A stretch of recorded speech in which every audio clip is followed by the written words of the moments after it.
This YouTube channel does not promote any violent, harmful, or illegal activities. All content provided by this channel is meant for an educational purpose only.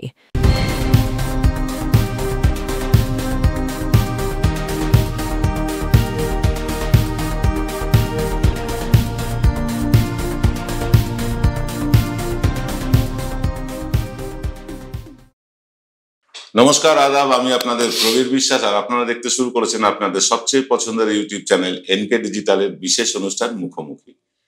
মুখোমুখি অনুষ্ঠানে আমরা বিভিন্ন রাজনৈতিক ব্যক্তিত্বের মুখোমুখি করাই আপনাদেরকে। আপনাদের যে প্রশ্ন থাকে রাজনৈতিক ব্যক্তিত্বের কাছে, সেই প্রশ্নগুলোই আমরা তাদের কাছে তুলে ধরি, তারা উত্তর দেন। আজকে তেমনি আমাদের কাছে নির্বাচনী বিশ্লেষণ করতে, নির্বাচনের ফলাফল বিশ্লেষণ করতে আমাদের মধ্যে উপস্থিত হয়েছেন তৃণমূল কংগ্রেসের সর্বভারতীয় মুখপাত্র রিজু দত্ত। রিজু, স্বাগত তোমাকে। নমস্কার।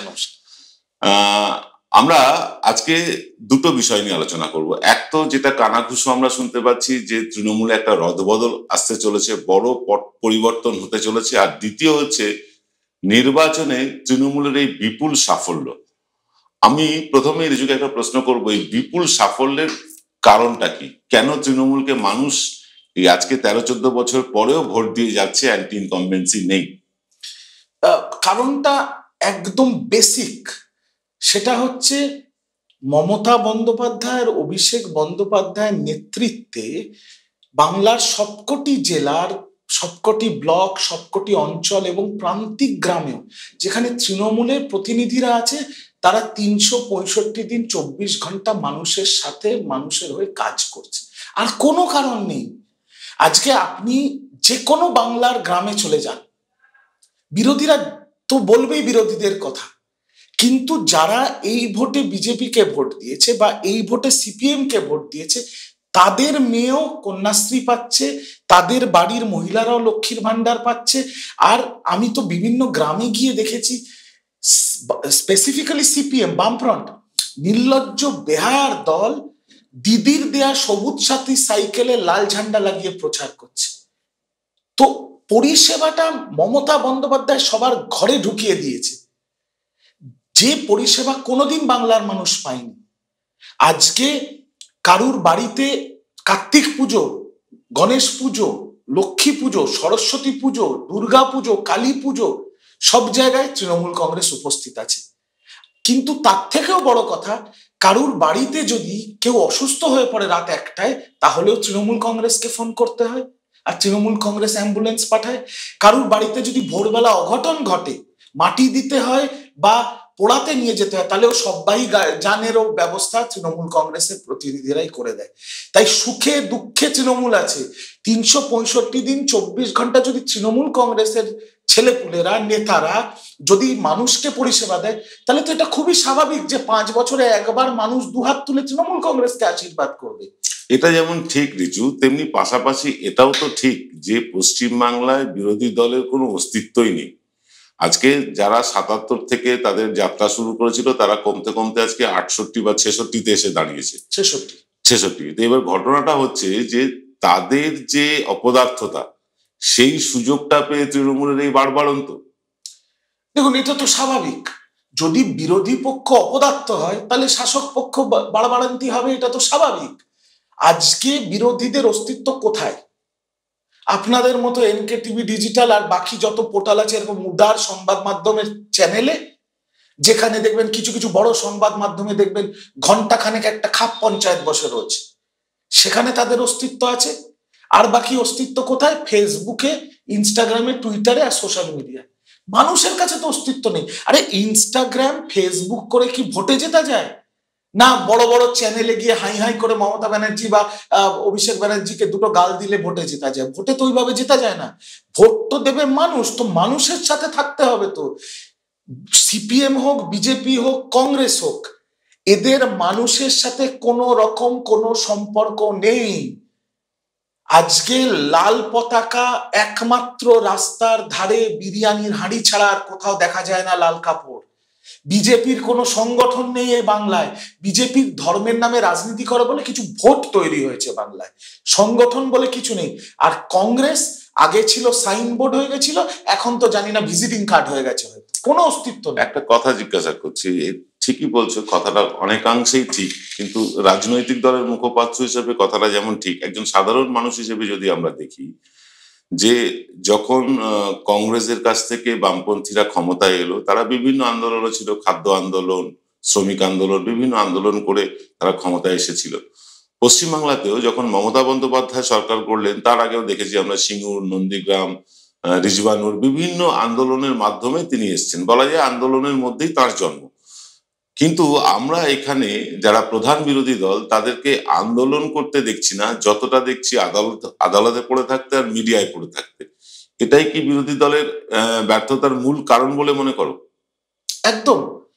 দেখুন, বাংলায় যে তিনটে দল সারা বাংলাকে শাসন করেছে স্বাধীনতার পর থেকে, কংগ্রেস দেশের স্বাধীনতার আন্দোলনের সাথে যুক্ত ছিল, তারপরে বামফ্রন্ট এলো শাসনে নকশাল আন্দোলন করে, তারপর দিদি এলো শাসনে, তৃণমূল কংগ্রেস এলো সিঙ্গুর, নন্দীগ্রাম জমি অধিগ্রহণ আন্দোলনকে সামনে রেখে। এখন বাংলার প্রধান বিরোধী দলকে বিজেপি। বিজেপির আন্দোলনের ইতিহাস কি? একটা 500 বছরের মসজিদ ভাঙা। সেটা তো আন্দোলন হতে পারে না, গণ আন্দোলন সেটা কোনোদিনই হতে পারে না। তো আমি পরিষ্কার কথা বলছি, যেটা কুণাল দাও গতকাল বলেছে, 2026 কেন, 3026ও বিজেপি কোনোদিন এই বাংলায় ক্ষমতায় আসবে না।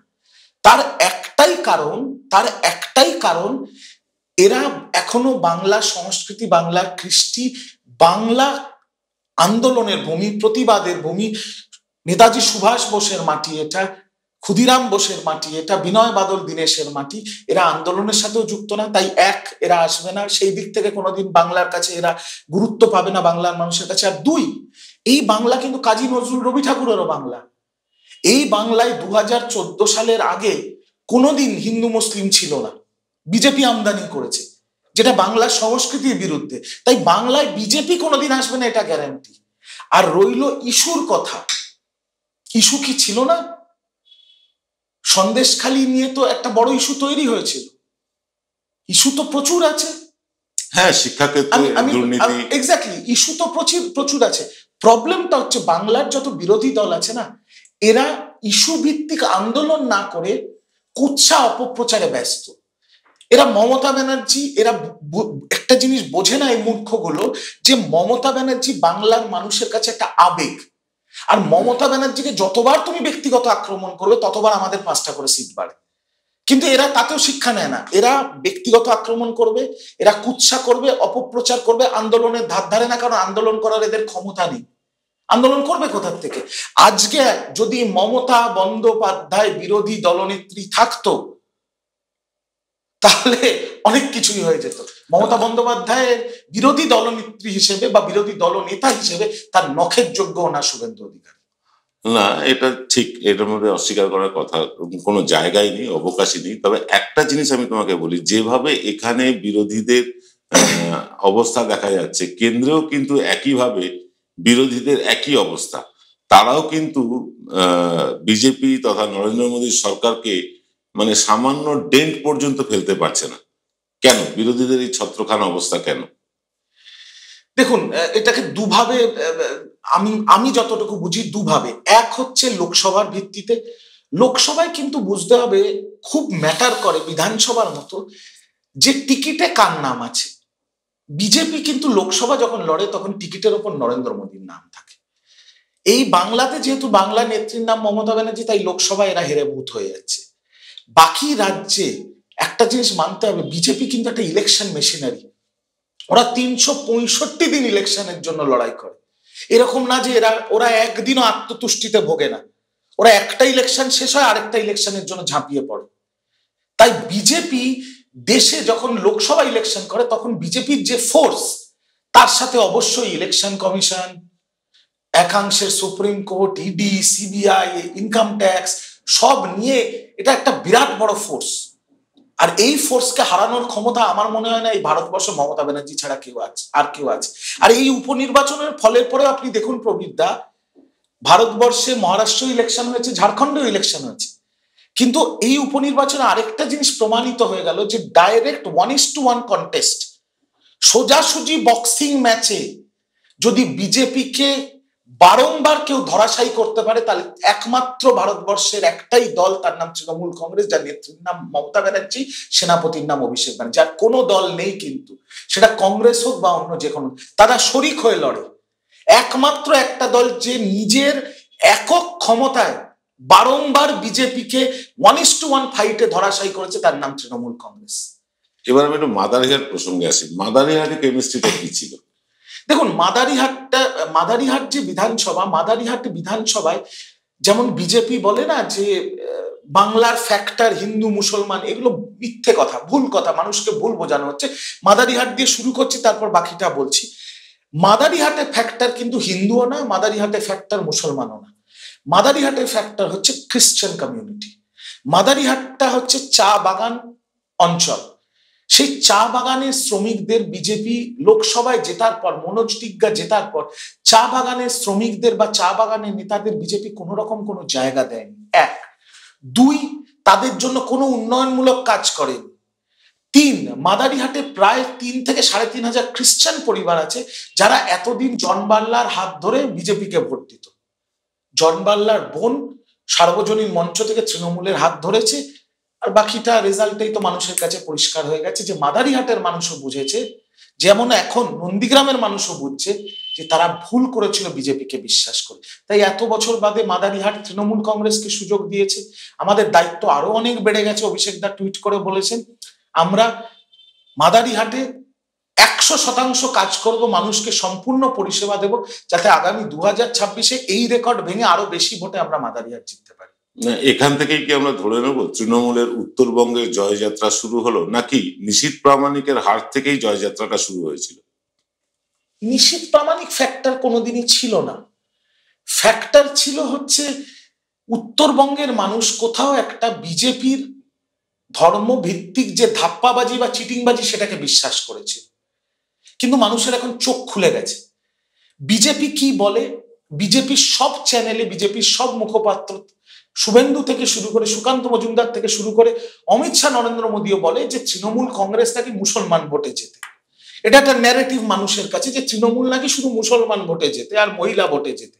তো আমার প্রশ্ন আপনাদের দর্শকদের জ্ঞাতার্থে জানিয়ে রাখি, এই উপনির্বাচনে মাদারিহাট তৃণমূল জিতেছে, সিতাই তৃণমূল জিতেছে, মেদিনীপুর তৃণমূল জিতেছে, নৈহাটি তৃণমূল জিতেছে। এই 4টে বিধানসভায় 90% ভোটার হিন্দু। তাহলে কি করে জিতলো তৃণমূল কংগ্রেস? মানুষ নিজের ভালোটা বোঝে। মানুষ বুঝে গেছে যে মমতা ব্যানার্জি ছাড়াই বাংলায় কোনো বিকল্প নেই। মানুষ বুঝে গেছে তৃণমূল কংগ্রেস ছাড়া আমাদের কেউ দেখবে না, কেউ পরিষেবা দেবে না, সব নিজের আখের গোছাবে। আর মানুষ সর্বোপরি বুঝে গেছে, কংগ্রেসকে তো ধর্তব্যই ধরে না, বুঝে গেছে এই লাল আর কোনোদিন ফিরবে না, মানে ডাইনোসর ফিরে আসতে পারে, বামফ্রন্ট আর কোনোদিন বাংলার বুকে ফিরবে না। আর 2, বিজেপি হচ্ছে যারা ধর্ম আর জাত নিয়ে রাজনীতি করছে, এটা হচ্ছে ধাপ্পাবাজ চিটিংবাজের দল। এদের থেকে মানুষ মুখ ঘুরিয়ে নিয়েছে। এরপরেও 52% মানুষ তৃণমূলের কাছ থেকে মুখ ঘুরিয়ে নিয়েছে, এটাও তো স্বীকার করতে হবে।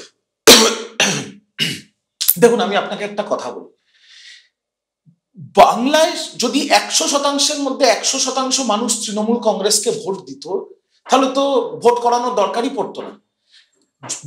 52% মানুষ মুখ ঘুরিয়ে নেওয়ার পরও 48% ভোট নিয়ে আজকে বাংলার বিধানসভায় তৃণমূলের আসন সংখ্যা 294, এর মধ্যে 225।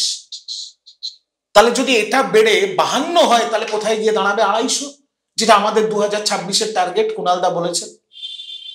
তাই তো, সেটাই তো আমাদের টার্গেট। একদম। তো 52% মানুষ মুখ ঘুরিয়ে নেওয়ার পর আসন সংখ্যা 226, তাহলে 52%, 48% যদি মুখ ঘুরিয়ে নেয়, 52% যদি ভোট দেয়, মানে আমরা যা পাচ্ছি তার থেকে যদি আর মাত্র 4% ভোট পাই, তাহলে তো আসন সংখ্যা 250 গিয়ে দাঁড়াবে। আমি আজকে এনকেটিভি বাংলার পর্দায়, এনকেটিভি ডিজিটালের পর্দায় একটা বড় কথা বলে যাচ্ছি।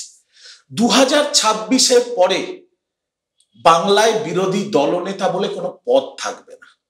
এত বড় কথা আজকে আমি বলে গেলাম। 2026-এর বিধানসভা ভোটের পরে বাংলায় বিরোধী দলনেতা বলে কোনো পদ থাকবে না।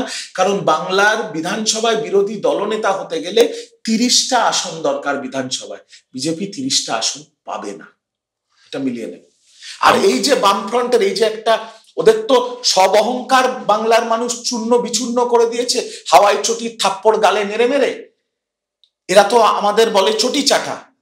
তো এই চটি চাটার নেত্রীর হাওয়াই চটির বাড়ি খেয়ে খেয়ে এদের গাল তো এদের পতাকার থেকে বেশি লাল হয়ে গেছে, তাও এদের শিক্ষা হয়নি। আমি এদের বলে দিচ্ছি 2026-এ এদের যে শেষ অহংকারের জায়গা, 2006 সালে আমরা 235, সেই রেকর্ড ভেঙে চূর্ণ বিচূর্ণ করে দেবে তৃণমূল কংগ্রেস না, বাংলার মানুষ। আমরা রাজনৈতিক বিশ্লেষণ গেলাম ফলাফল নিয়ে, আমরা দ্বিতীয় সেগমেন্টে যাব তৃণমূলের রদবদল। তবে তার আগে নিতে হবে ছোট্ট একটা বিরতি। Welcome to the world of civil business. A Bengali business personality and the most successful business group, Roy Construction Group of companies, now coming Sarib, West Bengal. Mr. Anup Roy, the managing director of the Roy Construction Group company, ready to serve his native land, the mother Bengal.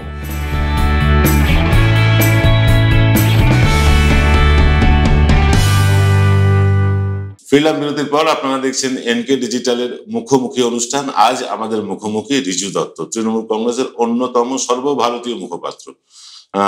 Riju, অনেকদিন ধরে শুনতে পাচ্ছি তৃণমূলের অভ্যন্তরে যে একটা রদবদল ঘটতে পারে, সাংগঠনিক রদবদল ঘটতে পারে, এই কথার কতটা সত্যতা আছে? সত্যতার কোনো ব্যাপার নেই, রদবদল অবশ্যম্ভাবী, যে কোনো দিন ঘোষণা হতে পারে। আচ্ছা, এবার আমরা বলছি রদবদলের কেন প্রয়োজন পড়ছে? যারা বর্তমান নেতৃত্ব আছেন তাদের নেতৃত্বে কি দল খুশি নয়? আমি একদম খুলে বলছি, 25 তারিখ মানে আগামীকাল দিদিমণির বাড়িতে একটা খুব হাই প্রোফাইল মিটিং আছে, যেখানে দলের শীর্ষ নেতৃত্ব, মন্ত্রী, সাংসদ, সিনিয়র বিধায়ক অনেকেই উপস্থিত থাকবেন। তারপরে যে কোনো সময় রদবদল হবে। লিস্ট জমা পড়ে গেছে, সব রকম শীর্ষ নেতৃত্বের মিটিং হয়ে গেছে, শুধু ঘোষণা হবে। রদবদলটা কেন, এই যে প্রশ্নটা তুমি প্রবিদ্যা করলে, তৃণমূল তো 226, তাহলে রদবদল কেন? মানুষ তো ভোট দিচ্ছে, এমনি ভোট দিচ্ছে, তাহলে রদবদল কেন? দেখুন, যারা ভোট পাচ্ছে না তারা আত্মতুষ্টিতে ভুগছে। কি অদ্ভুত ব্যাপার, সিপিএম শূন্য। এই যে আপনার আগের সেগমেন্টে কথা বলছিলাম উপনির্বাচনের বিশ্লেষণ নিয়ে, আপনি দেখবেন বাম অতি বাম, আরজিকরকে কেন্দ্র করে যে বাম অতি বাম সঙ্গম হয়েছিল, সেই বাম অতি বামের প্রার্থী তালিকায় যে 6টা প্রার্থী দাঁড়িয়েছিল তাদের সবকটার জামানত বাজেয়াপ্ত করে দিয়েছে বাংলার মানুষ, সবকটার। আর হাড়োয়াতে তো বিজেপিরও জামানত বাজেয়াপ্ত হয়ে গেছে, সকল বিরোধীদের জামানত বাজেয়াপ্ত হয়ে গেছে। কিন্তু বামফ্রন্ট এখন অ্যাড দিচ্ছে, ওই মোহাম্মদ সেলিম অ্যাড দিয়েছিল, ওরা এখন চাকরি ভিত্তিক লোক নিয়োগ করবে যদি একটুখানি সোশ্যাল মিডিয়ায় বাড়বাড়ান্তি হয়। এই হচ্ছে এদের মানে কি বলে ইন্ট্রোস্পেকশন, যেটাকে বলে আত্মসমালোচনা। এই হচ্ছে এদের অবস্থা, বুঝতে পেরেছে? না, আমরা কিন্তু তৃণমূলের আমি সেখানেই আসছি। তো বাম করছে না।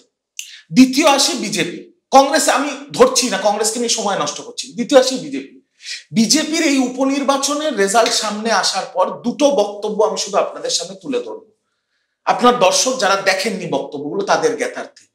সুকান্ত মজুমদার, কেন্দ্রীয় মন্ত্রী, বাংলার বিজেপির টেম্পোরারি সভাপতি, তিনি কি বললেন? 6টা উপনির্বাচনের রেজাল্ট যেখানে তৃণমূল 6-6 হয়েছে, এটা দেখে আমি পূর্ণ বিশ্বাস 2026-এ আমরা ক্ষমতায় আসছি। কোন সুস্থ মানুষ যদি এই কথা বলতে পারে, আপনারা বিচার করুন। আমার মনে হয় না কোনো সুস্থ মানুষ এই কথা বলতে পারে। আর বাংলার বিরোধী দলনেতার কি বক্তব্য? আমি বাংলার বিরোধী দলনেতা, আমি সংগঠনে মাথা লাগাই না, তিনি তার ঘাট থেকে দায় ঝেড়ে ফেলে দিলেন উপনির্বাচন। তার মানেটা কি? বিজেপি দায় ঝেড়ে ফেলছে, শুভেন্দু দায় ঝেড়ে ফেলছে, সুকান্ত বলছে। আসল ব্যাপারটা হচ্ছে শুভেন্দুর তো মাথা সম্পূর্ণভাবে নষ্ট হয়ে গেছে। আমি তৃণমূলের কথা আসার আগে প্রবিদ্যা একটা মানে অনুরোধ করতে চাই আপনার চ্যানেলে, আপনার পারমিশন নিয়ে। আপনার চ্যানেলের যত দর্শক আছে তাদের মধ্যে যারা বিজেপিকে সমর্থন করে বা বিজেপির কর্মী যারা আপনার চ্যানেল দেখে, তাদের আমি করজোড়ে অনুরোধ করছি, আপনারা দয়া করে চাঁদা তুলে শুভেন্দু অধিকারীর মানসিক চিকিৎসা করান। ওর মাথা সম্পূর্ণভাবে নষ্ট হয়ে গেছে, এটা অনুরোধ রইল। এবার আসি তৃণমূলে। তৃণমূল কংগ্রেস বাংলার শাসক দল, কিন্তু আমাদের নেত্রী, আমাদের সেনাপতি আত্মতুষ্টিতে ভুগছে না। কারণ আমরা জানি 226 কমে যেতে বেশি সময় লাগে না। মানুষের আশীর্বাদ যদি আমরা হারিয়ে ফেলি, মানুষের বিশ্বাস ভালোবাসা যদি আমরা হারিয়ে ফেলি, 226টা নেমে যেতে বেশি সময় লাগবে না। আর দলের সার্ভেতে যেটা উঠে এসছে, যেখানে আমার কাছে যতদূর খবর আছে পুলিশ সার্ভে, অভিষেকদার অফিসের সার্ভে, আইপ্যাকের সার্ভে, দিদিমণির একটা নিজস্ব সার্ভে, তাতে একটা জিনিস পরিষ্কার, যেটা আমিও এই অভিষেক দার আশীর্বাদে, দলের আশীর্বাদে, দিদির আশীর্বাদে আমি সুযোগ পেয়েছিলাম 7টা জেলায় ঘুরে ঘুরে 17টা বিজয় সম্মেলনী অনুষ্ঠান করতে।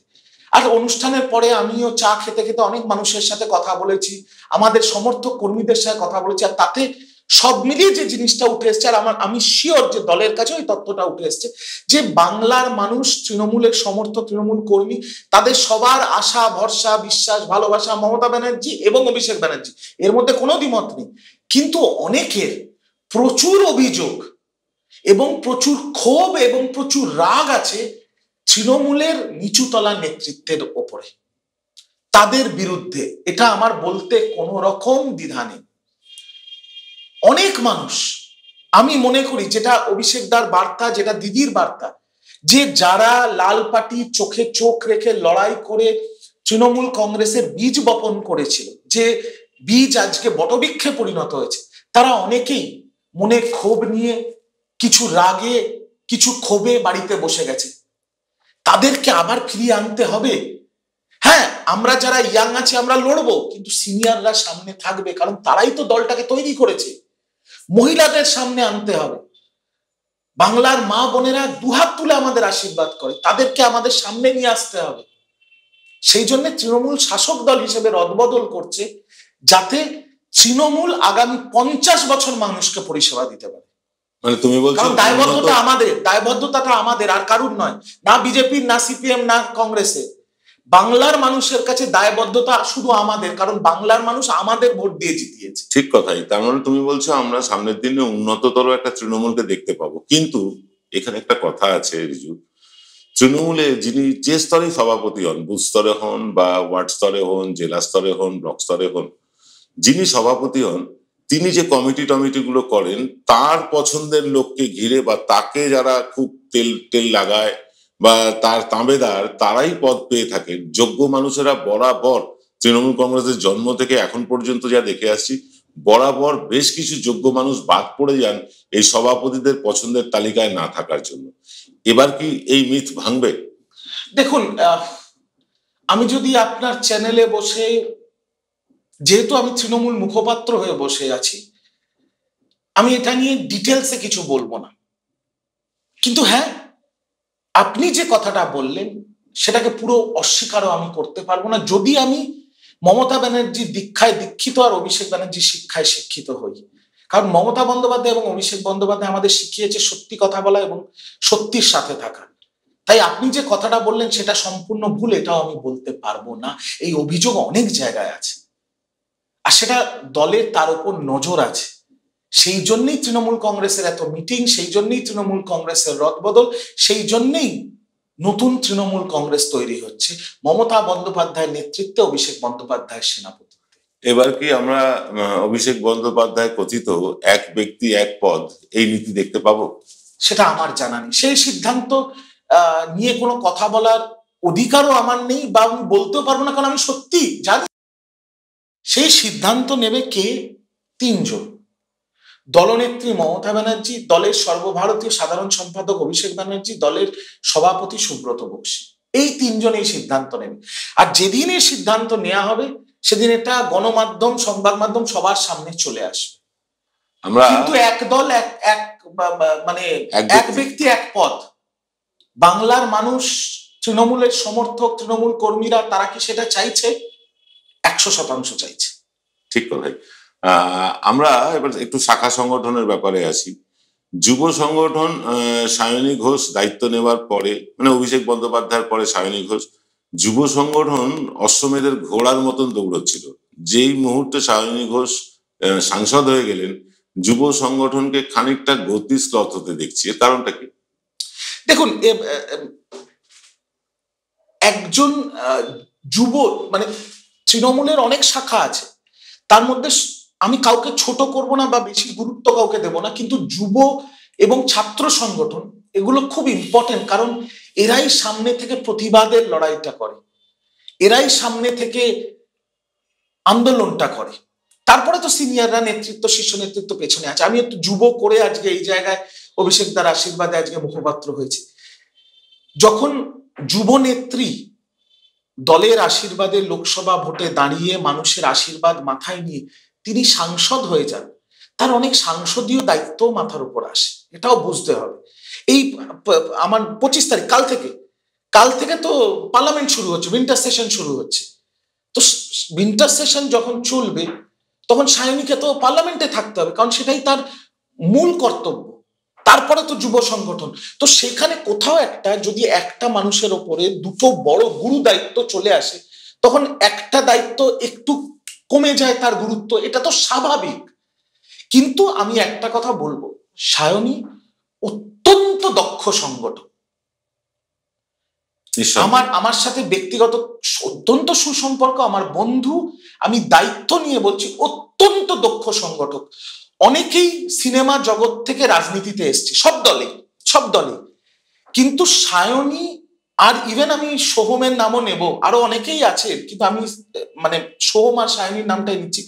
তারা সিনেমা জগৎ থেকে রাজনীতিতে আসার পর যেভাবে নিজেকে গ্রুম করে একদম পিওর পলিটিক্যাল লোক তৈরি হয়ে গেছে, মানে পিওর পলিটিক্যাল ব্যক্তিত্ব তৈরি হয়েছে, এটা কিন্তু মানে স্যালুট জানানোর মতো।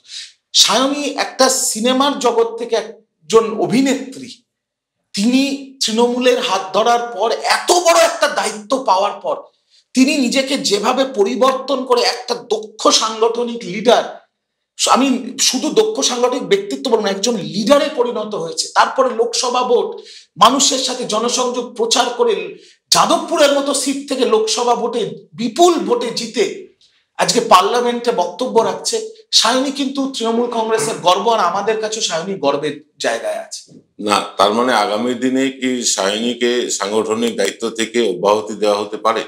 সেটার উত্তর রিজু দত্ত জানে না, সেটা মমতা ব্যানার্জি, অভিষেক ব্যানার্জি, সুব্রত বক্সী জানে। রিজু দত্ত জানানি, যেদিন আপনারা জানবেন সেই দিনই রিজু দত্ত জানতে পারবে, এর আগে রিজু দত্ত জানতে না। বরাবরই রিজু খুব ডিপ্লোম্যাটিক উত্তর দিতে ওস্তাদ। রিজু খুব মানে না, বাট আমি সত্যি কথাটা বলি, এটা আমরা সকলে জানি, রিজুকে তো আজ থেকে চিনি না। রিজু খুব লজিক্যালি কথা বলে এবং খুব ডিপ্লোম্যাটিক কথা বলে। পাশ কাটিয়ে গেলেন, ঠিক আছে, আমি আপনাকে চেপে ধরবো না, কিন্তু একটা জিনিস রিজু আমার খুব খারাপ লেগেছে, আরজিকর ইস্যুতে ছাত্র সংগঠন এবং আইটি সেলের ভূমিকা আমরা কিন্তু সেভাবে দেখতে পাইনি, যেটা দেখা খুব জরুরি ছিল। কারণ সিপিআইএম বা বামপন্থী দলগুলোর যে লাগাতার প্রোপাগান্ডা, সেই প্রোপাগান্ডাকে কমব্যাট করতে পারেনি তৃণমূলের আইটি সেল। এই ব্যর্থতার জন্য তৃণমূলের আইটি সেলেও কি পরিবর্তন হওয়ার দরকার বলে তুমি মনে করো? কোন শাখায় কি পরিবর্তন হবে প্রবীরদা, আমি একদম খোলাখুলি বলছি, কোন শাখায় কি পরিবর্তন হবে সেটা করবে অভিষেক বন্দ্যোপাধ্যায়, মমতা বন্দ্যোপাধ্যায় এবং সুব্রত বক্সী। সেটা বিশ্বাস করুন আমার অধীনে নয় বা আমার পরিধির মধ্যেও নয় যে সেটা নিয়ে বক্তব্য রাখবো। কোন শাখায় কি মানে চেঞ্জ হবে, কি পরিবর্তন হবে, সেটা শুধু এই তিনজন, দিদি, অভিষেক দা আর বক্সীদা। আমি একজন সাধারণ তৃণমূল কর্মী, আমি উত্তরটা দিচ্ছি। এবার হলো আরজিকর ইস্যু। 9ই অগাস্ট বাংলার বুকে যে কাণ্ডটা ঘটে যায়, অত্যন্ত নক্কারজনক, লজ্জাজনক একটা নৃশংস ঘটনা, আর তার সব আঙুল উঠবে শাসক দলের দিকে, খুব স্বাভাবিক। এখানে কল্যাণদা কিছুদিন আগে সার্বজনীন মঞ্চ থেকে ছাত্র সংগঠনের উপর আঙুল তুলেছিলেন। বর্ষিয়ান নেতা, আমি তাকে বলতে পারবো না তিনি ভুল বলেছিলেন। সেই সময় যখন দলের এত কঠিন সময় চলছিল, তখন কুণাল ঘোষের নেতৃত্বে, আমি আর বলতে কোন রকমের মধ্যে দ্বিধা নেই, কুণাল ঘোষের নেতৃত্বে আমরা কিছু, আমি আরো আছে 4-5 জন, যথাসম্ভব আমাদের ক্ষুদ্র ক্ষমতায় লড়াই দিয়েছি, সেটা ফেসবুক লাইভ করে হোক, সার্বজনীন মঞ্চ করে হোক, হোয়াটএভার। তাতে অকথ্য ভাষায় গালাগাল, অনেক রকম অপপ্রচার, কুৎসা, যা ইচ্ছে তাই আমাদের সাথে হয়েছে। আর সেই সময় শুধু ছাত্র, শুধু আইটি সেলকে তো দোষারোপ করে লাভ নেই। সেই সময় অনেকেই নিজেদের ইমেজ বাঁচানোর জন্য মুখ খোলেননি বা ক্যামেরার সামনে আসেননি, যারা গতকাল উপনির্বাচনের রেজাল্টের পর আবির খেলছিলেন।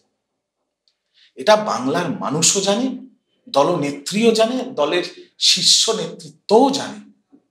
তার মানে তুমি কি বলছো পাঁচিলে শুধু সাধারণ নিচুতলার কর্মীরা না, নেতারাও কিছু কিছু পাঁচিলে উঠে বসে থাকে? না না, পাঁচিল শব্দটা তো আমরা ব্যবহার করি, এখানে পাঁচিল শব্দটা আমি ব্যবহার করবো না প্রবীরদা, কারণ পাঁচিলটা আমরা ব্যবহার করি বিধানসভার আগে কিছু নেতা যারা এদিক ওদিক ভাবে দল পরিবর্তন তাদেরকে, তো এটা আমি পাঁচিল বলবো না, আমি বলবো আরজিকর কাণ্ডে এই বাম অতি বাম বিজেপি এমন একটা প্রচার সোশ্যাল মিডিয়ায় শুরু করেছিল যেখানে তৃণমূল করা মানে এরকম দাগিয়ে দেয়া হচ্ছিল যে আপনি মহিলা বিরোধী, আপনি নারী বিরোধী। মনে হচ্ছিল যেন রিজু দত্ত কোনো দোষ করেছে, কুণাল ঘোষ কোনো দোষ করেছে। আরে অভিষেক বন্দ্যোপাধ্যায়ের ফুটফুটে ফুলের মতো 11 বছরের বাচ্চা মেয়েকে ছাড়ে নিয়ে এরা। মমতা ব্যানার্জিকে ব্যক্তি কুৎসা করেছে, ব্যক্তি ইয়ে করেছে, প্রতিটা মমতা ব্যানার্জির পোস্টে গিয়ে হাহা রিয়াক্ট করেছে। সে সময় এমন একটা পরিস্থিতি তৈরি করেছিল, কিছু বড় বড় পত্রিকা দেখবেন সেসব হেডলাইন মনে আছে, দ্রোহের বাংলা, মানুষ জেগেছে, জনগণ জেগেছে। কি হলো? ঘন্টাখানেক খাপ পঞ্চায়েত, প্রতিটা সংবাদ মাধ্যমে শুধু ভাড়াটে লোক নিয়ে এসে তৃণমূলকে গালাগাল করো। সেই সময় একটা জিনিস আমি না বললে আজকে পাপ হবে প্রবীরদা তোমার চ্যানেলে, সেটা হচ্ছে সেই সময় কিছু নামহীন, কিছু পরিচয়হীন, কিছু পোর্টফোলিওহীন সোশ্যাল মিডিয়ার ছেলেপুলেরা, যাদেরকে লোকাল নেতা, বড় বড় জেলার নেতৃত্বরা তাচ্ছিল্য করে বহু জায়গায়, যারা উপেক্ষিত, যাদের দলের কাছে কোনো পদ নেই, যাদের দল চেনে না, তাদের নাম জানে না, তাদের পরিচয় জানে না, যাদের দলের থেকে কিছু পাওয়ারও নেই, নিজের গ্যাটের পয়সা খরচা করে রিচার্জ করে দিনের পর দিন দলের সবচেয়ে কঠিন সময়, দলের সবচেয়ে ক্রাইসিসে তারা দলের কাছে দলের সাথে দাঁড়িয়েছিল, দলের হয়ে লড়াই করেছে। আমি সেই সকল সোশ্যাল মিডিয়ার ছেলে মেয়েদের, আমি তৃণমূলের সাধারণ একটা কর্মী, দলের মুখপাত্র হিসেবে আমি আপনাদের এই চ্যানেলে স্যালুট জানাই, আপনারা যা লড়াই দিয়েছেন। এটা আমি যদি না বলতাম পাপ হতো আমার।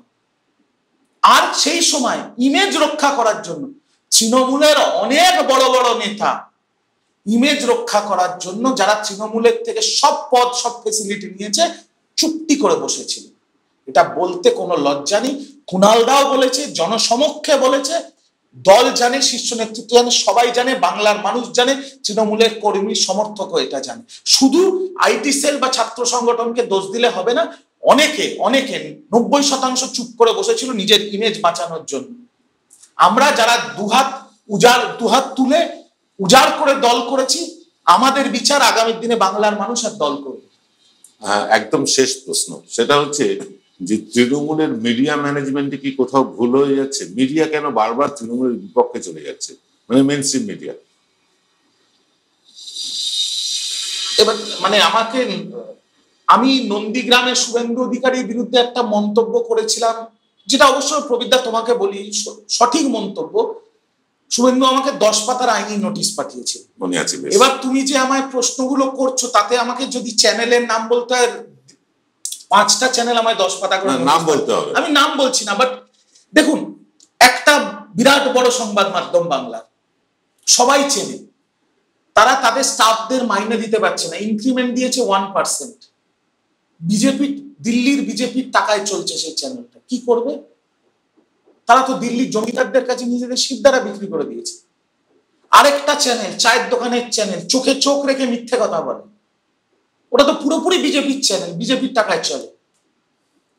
তো এই যে বড় বড় সংবাদ মাধ্যম, গণমাধ্যম, এদের তো দোকান চালাতে হবে।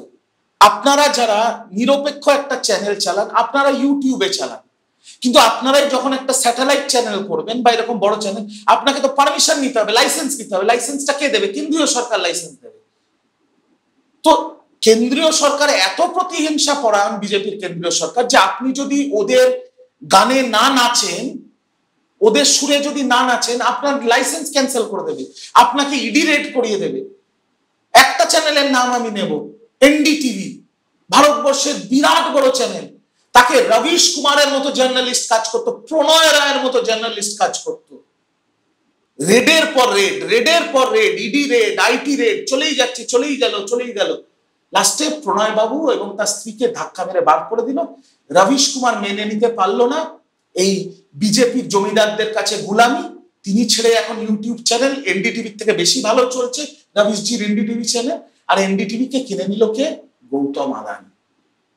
তো কি করে আপনি মিডিয়ার ওপর আর ভরসা? একদম শেষ প্রশ্ন, একদম সরাসরি প্রশ্ন।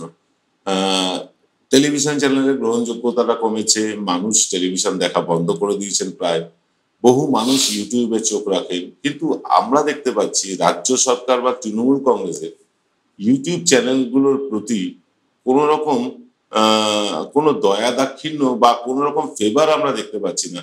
যত বিজ্ঞাপন, যত ফেভার সব ওই মেইনস্ট্রিম মিডিয়া বা টেলিভিশন চ্যানেলে। কেন এরকম? সে এটা মানে আমি টেকনিক্যালি এই ব্যাপারটা জানি না, আমি বুঝি না। দেখুন, আমি আমার কনফেস করতে, আমি যে সব জানতা হব এটা তো কোনো মানে না দলের মুখপত্র বলে।